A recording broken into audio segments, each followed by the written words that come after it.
Hey everybody, and welcome. I got another deck list for you that you guys can try, and this is not a Detlef list, even though he's going to get the Nerf Hammer coming soon. This is a Nilfgaard list, and this is something that I'm new with, but I do like crazy combinations and long shot win conditions, so I figured you might give this Ardal list a try. So let's take a look at Ardal Gates.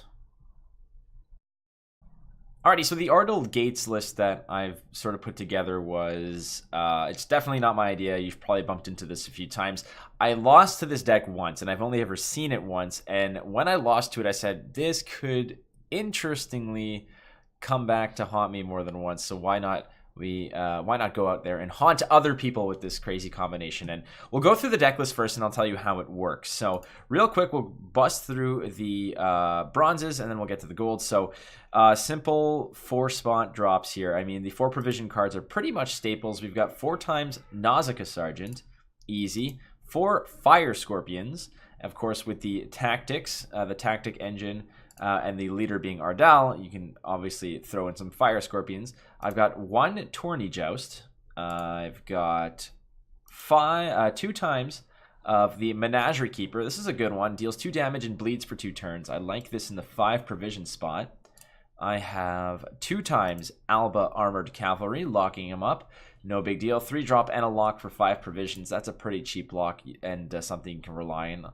I've got 2 times Nilfgaardian Knight, and I'll tell you why those are good. I mean, they're good to drop first as a 6 strength bronze card. No problems there. But at the same time, they do synergize a bit with some one of the gold cards down the row there. I also have Northern Wind for some, just a bomb.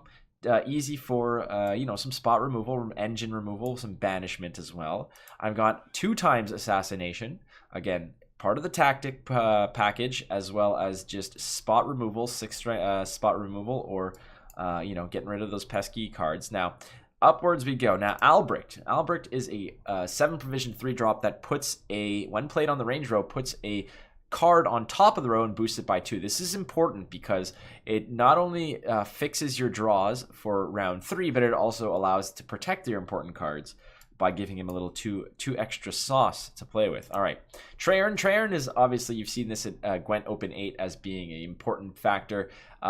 It's a non-committal card. It's not an important card to your overall strategy. So this is like a round 1 or 2 drop, obviously, but at the same time, it's a relatively cheap card with potentially huge implications. Now, the point value for this card is not going to be all that important, only 4 strength off of it, but at the same time, just the implications of deploying, looking at the top 3 cards of your opponent's deck and choosing one to go to the graveyard is humongous. So Treyarn makes it into this deck for a little bit of disruption.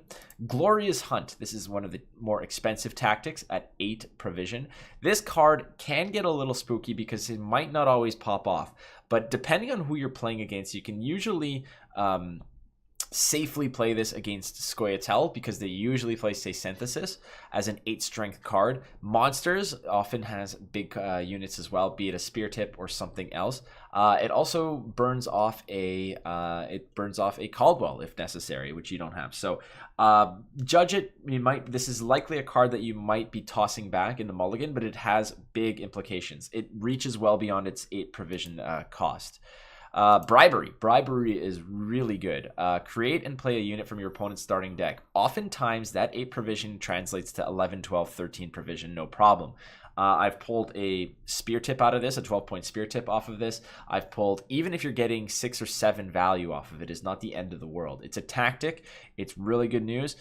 Bribery has come back to haunt me at times by really pulling nothing, but at the same time, don't play it as one of those cards where you're like, I can guarantee 8 points out of this. Typically, you're going to probably get about 5 to 7 value off of it, but you can hit home runs with it, as well. Alrighty, now for some more dudes. Menno. Play a tactic from your deck. Obviously, playing an Ardal deck, you're going to be playing tactics. You want to make sure that you get the right one. So Menno Corn is going to be in your round 3 strategy package. So play a tactic from your deck, and I'll tell you which tactic you are going to be playing with this guy.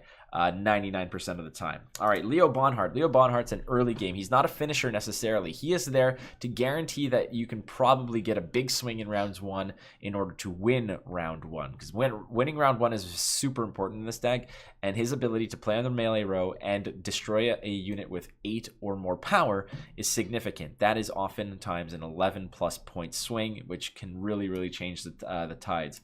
So also, Menno is really good for either putting a unit in, or when pairing up rather with the Nilfgaardian Knight, adding 2 power to something to put it into that 8-point range, or just depositing some points that this card would otherwise give to your opponent into a unit that's going to get burned down by Menno anyways. No problem. All right, sorry, Leo. Leo, what am I saying, Menno? Leo. All right. Letho Kingslayer. Letho Kingslayer, deploy, transform to copy another battlefield of another unit on the battlefield. He has one primary target, and that is Stefan Skellen. Now, Stefan Skellen says if this unit is on the battlefield, spawn and play a tactic, a copy of a tactic card you played this turn. Now, if you're kind of seeing where this is going, it is a 3-card setup that usually hits a enormous home run if your opponent is not suspecting it. With Ardal typically is a very control style deck, but this thing can actually pop off for tons of points, as you'll see. I mean, this card, this 3-card combo is significant. Now, Garrison is the tactic that you're going to be pulling out of the deck with Menno.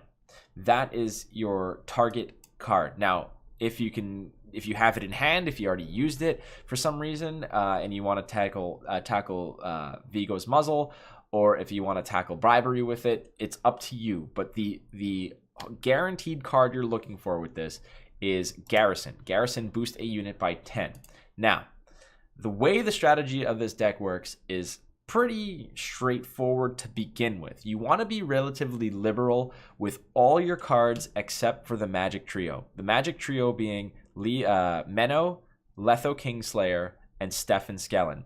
Because the way that this is going to go down is on your last 3-card turn, you can generate a complete package of points, like an absolute load of points that your opponent will likely not have an answer for. This will put you over the top in most scenarios. Your opponent will be in a position to play comfortably, thinking that he's ahead by 15-20 with a couple cards left, which is a super comfortable position for him. This is where this deck really shines. So what you want to do is on round 3 with those 3 cards is you're going to open up with Stefan Skellen. Stefan Skellen, again, is going to come down. He'll have his orders not prepared yet. On the next turn, on your second to last turn, you will be playing Letho Kingslayer to copy your Stefan Skellen. Now you have 2 Stefan Skellens, both ready to duplicate and thus triplicate? I don't know if that's a word, regardless. Triplicate a tactic that you are then going to play. And eventually, your last card, hopefully, is going to be Menno. If not, it is the tactic that you have in hand, all ready to play. So what you do is you play Menno on the back row in order to grab your Garrison.